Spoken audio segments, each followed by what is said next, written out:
अगर कोई पर्सन आपकी लाइफ में हो और उसे लेके आप हमेशा टेंस्ड फील करते हो कि उसका रिप्लाई आएगा या नहीं आएगा, उसका टेक्स्ट आएगा या नहीं आएगा, वो मेरे बारे में क्या सोचता होगा या सोचती होगी, तो वेट, ये वीडियो आपके लिए है। जस्ट इमेजिन कि आप एक ऐसे रूम में हो जहाँ पे कभी भी लाइट जा सकती है और कभी भी लाइट आ भी सकती है।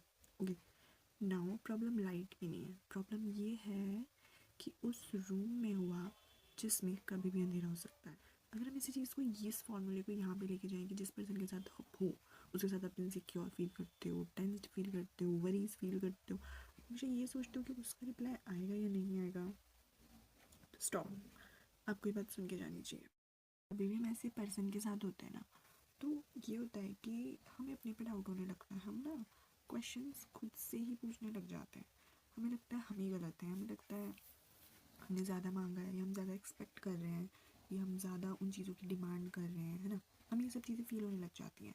लेकिन अगर कोई पर्सन आपके साथ है हमेशा, वो आपका चाहे फ्रेंड हो या फिर वो आपका लव बॉन्ड हो, कोई भी बॉन्ड हो, अगर वो आपके साथ है तो आप सबसे पहली बात तो कन्फ्यूजन में नहीं जाओगे। और दूसरी बात, अगर ऐसा है भी और अगर आप कंटिन्यूसली इन्हीं थॉट्स में हो कि वो पर्सन आपको रिप्लाई देगा या नहीं देगा, उसका रिएक्शन क्या होगा, और उसकी गलती पे भी आपको लगने लगे कि आप ही में फॉल्ट होगा, लेट इट गो कर देते हैं, तो आप समझ जाओ आप एक सर्वाइवल मोड में जा रहे हो जहाँ पे आप अपने आप को खोते चले जाओगे। अंडरस्टैंड? जैसे कोई एग्ज़ाम है और जिसका सिलेबस ना तुम्हें पता नहीं है, पर तुम पढ़े जा रहे हो, पढ़े जा रहे हो, पढ़े जा रहे हो, तो इन दी एंड ना कहीं तुम फेल होगे उस चीज़ में।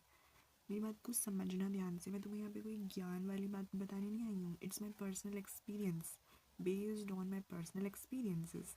ओके, हर पर्सन की लाइफ में, उनकी टीनेज में, ट्वेंटीज़ में कुछ ना कुछ ऐसा होता है जिस वजह से ना वो थोड़ी सी आपको ऐसी सलाह देते हैं, और मैं उसी मूड में हूँ।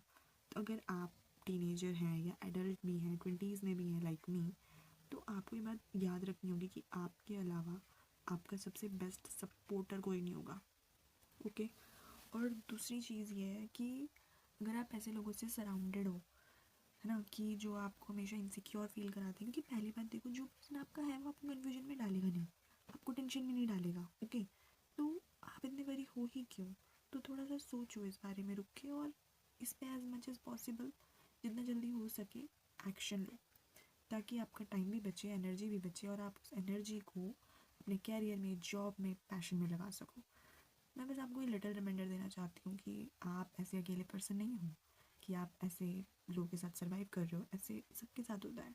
बट सबसे बेस्ट पार्ट वो होगा जब आप इस चीज़ से बाहर निकल जाओगे।